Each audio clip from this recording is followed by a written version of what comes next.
Chairman साहब, ये जो आज का मोशन है, ये न सिर्फ एक मोशन है बल्कि इसकी एक बड़ी सिंबॉलिक वैल्यू भी है, और वो ये कि इस डीपली पोलराइज्ड पॉलिटिकल एनवायरनमेंट के अंदर भी सियासी पार्टियों में इतनी जुर्रत और इतना फहम है कि वो कौमी मसाइल पर इकट्ठे हो सके।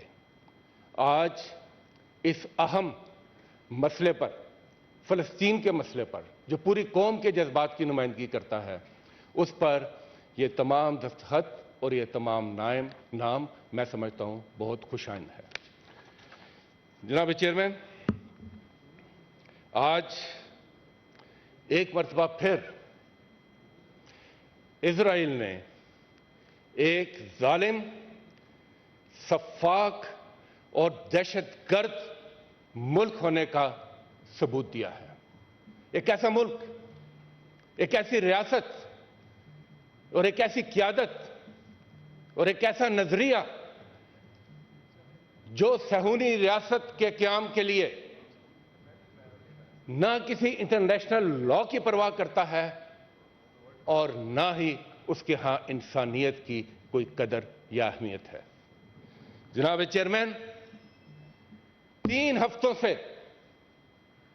इस सो कॉल्ड मुहज़्ज़ब दुनिया के सामने गजा के अंदर जो हो रहा है वो इस बात का तकाजा करता है कि या तो ये खुद को मुहज़्ज़ब दुनिया कहलाना छोड़ दें या फिर डिक्शनरी में मुहज़्ज़ब होने के मायने को तब्दील करें। जनाब चेयरमैन, एक छोटे से खित्ते के अंदर 20 लाख के करीब फलस्तीनी, गालबन ये गुंजान तरीन इलाका होगा दुनिया का, जो ऑलरेडी एक ओपन जेल है, जो ऑलरेडी मफसूर था, वहां पर जो इस्राएली बर्बरियत, जारहियत, सफाकियत और मुनज़्ज़म नस्ल कुशी का सिलसिला जारी है, उसकी न सिर्फ भरपूर मज़म्मत करनी चाहिए बल्कि दुनिया को उसकी मज़ाहमत भी करनी चाहिए। जनाब चेयरमैन, क्या है जो वहां पर आज नहीं हो रहा? कौन से जंगी जराइम हैं जो आज वहां नहीं हो रहे? कौन सी इखलाकी इंसानी कदरें हैं जो आज वहां पामाल नहीं हो रही? कौन से क़वानीन हैं जिनकी धज्जियां नहीं उड़ाई जा रही? एक तरफ हम देखते हैं कि फास्फोरस बम तक का इस्तेमाल होता है और दूसरी तरफ अस्पतालों को निशाना बनाया जाता है। ज़माना जाहिलियत में भी अस्पताल और इबादत गाहें, उनको महफूज मकामात करार दिया जाता था, और हम आज की सदी में तमाम हदें अबूर कर चुके हैं। चेयरमैन साहब, 8000 से ज्यादा शहादतें हो चुकी हैं और हर गुजरते हुए लम्हे इनमें इजाफा हो रहा है। तकरीबन निस्फ 4000 के करीब सिर्फ बच्चे शहीद हो चुके हैं। मेरा सवाल यह है कि खाक में लिथड़े हुए और खून में नहलाए हुए ये मासूम बच्चे, इनके लाशें क्या आलमी ज़मीर के लिए ताज़ियाना है कि नहीं है?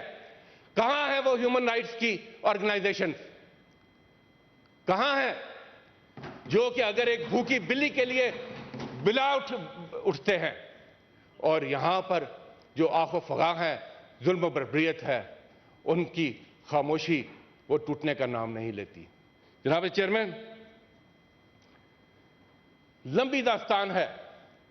इन 3 हफ्तों के अंदर इंसानियत कुश और फलस्तीनियों की नस्ल कुशी की एक लंबी दास्तान है। फलस्तीनी तो आज अपने खून का खराज देकर अपनी धरती के साथ वफा निभा रहे हैं, मगर आलमी दुनिया, ये बड़े बड़े इंसाफ के ऐवान, उनके लिए सवाल छोड़े जा रहे हैं कि उनकी क्या अहमियत रहेगी, उनकी क्या कदर रहेगी। जनाब चेयरमैन, वहां पर पानी, खुराक, अद्वियात, बिजली, मुआसलात, किसी किस्म की कोई रसाई नहीं और एक बड़ा इंसानी अलमिया जन्म ले रहा है। दूसरी तरफ हम देखते हैं कि अक़वाम मुत्तहिदा के सेक्रेटरी जनरल, उनके बयान खुशाइंद हैं, मगर उनके बयान और जनरल असेंबली की करारदाद के बावजूद वहां पर किसी किस्म का कोई अमल नहीं हो रहा। सलामती कौंसिल जिसकी जिम्मेदारी है, मैं जंगबंदी का लफ्ज इस्तेमाल नहीं करूंगा, वो किसी ने बड़ा खूबसूरत जुमला कहा था कि तलवार और गर्दन के दरमियान जंग नहीं होती, सिर्फ कत्ल होता है। ये कत्लेआम है, ये जंग नहीं है, ये यकतरफा कत्लेआम है, यकतरफा नस्लकुशी है। और सलामती कौंसिल जिसकी जिम्मेदारी थी, वहां पर सिर्फ मफादात और बड़ी ताकतों की इजारादारी है। और उसने सवाल उठाए हैं सलामती कौंसिल की अफादियत के ऊपर भी। अब वक्त आ गया है कि इसके रोल को भी रिविजिट किया जाए, इसके दायराकार को भी बढ़ाया जाए, इसको भी ज्यादा रिप्रेजेंटेटिव बनाया जाए और वीटो जैसे गैर जमहूरी हटकंडों के बजाय इसको जमहूरी असूलों के ऊपर चलाया जाए। जनाब चेयरमैन,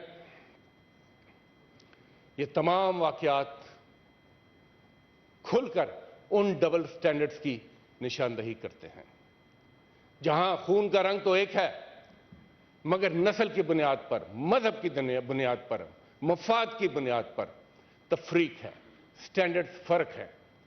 अगर यूक्रेन की जंग होगी तो बयानिया और रिएक्शन कुछ और होगा, मगर फलस्तीन और कश्मीर के मजलूम मुसलमानों के लिए बयानिया कुछ और होगा।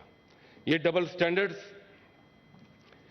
पहले भी थे, मगर अब यकीनन ये खुलकर सामने आ गए। मगर इसके साथ साथ ये भी वाज़ेह होना चाहिए कि ये जो बर्बरियत इस वक्त गाजा के इलाके में हो रही है, ये यहां तक महदूद नहीं रहेगी। इसके आलमी अमन पर भी दूर रस असरात मुरतब होंगे। इसका स्पिल ओवर बाकी कई ममालिक को भी अपनी लपेट में ले सकता है। इसके मुआशी असरात भी होंगे, इसके सियासी असरात भी होंगे। जनाब चेयरमैन, आपने देखा कि तेल की कीमतें हो, बैनुल-अक़वामी तिजारत हो, ये सब इससे इफेक्ट होंगे, जियोपॉलिटिक्स इफेक्ट होगी और वो जो एक फ़लस्तीन के साथ ताल्लुकात बढ़ाने का, फ़लस्तीन के साथ दोस्ती करने का बुखार था, यकीनन उसमें भी कुछ कमी आएगी। जहां तक इजराइल के साथ जो ताल्लुकात की बात हो रही थी, उसमें भी कमी आएगी, क्योंकि इस्राइल का असल चेहरा सबके सामने खुलकर आ चुका है। और जहां तक पाकिस्तान का ताल्लुक है, जनाब चेयरमैन, पाकिस्तान की अर्ज़े फ़लस्तीन से एक गहरी वाबस्तगी, जज्बाती वाबस्तगी है। यह सरजमीन है अंबिया की, यह मस्कन है मुकामात मुक़द्दसा का। हमारा बैतुल मक़दस से ताल्लुक ला इलाहा इल्लल्लाह की बुनियाद पर है। हमारा उनसे ताल्लुक असूल की बुनियाद पर है। हमारा उनसे ताल्लुक अटूट है, किसी अरब और अजम का मसला नहीं है। और पाकिस्तान तो अपने क़याम के साथ फ़लस्तीन का काज लेकर चला था। कायदे आज़म मोहम्मद अली जिन्ना, उनकी सियासी बसीरत और उनके अफ़कार हमारे लिए आज भी मशले राह हैं और हमें बताते हैं कि फ़लस्तीन पर हमारा मौक़िफ़ क्या होना चाहिए।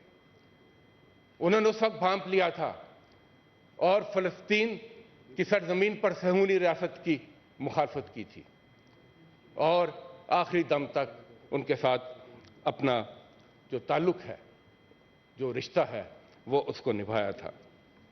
जनाब चेयरमैन, जो ऐवान होते हैं वो अवामी जज्बात की काफ़ी करते हैं। अवाम सियासी शऊर रखते हैं।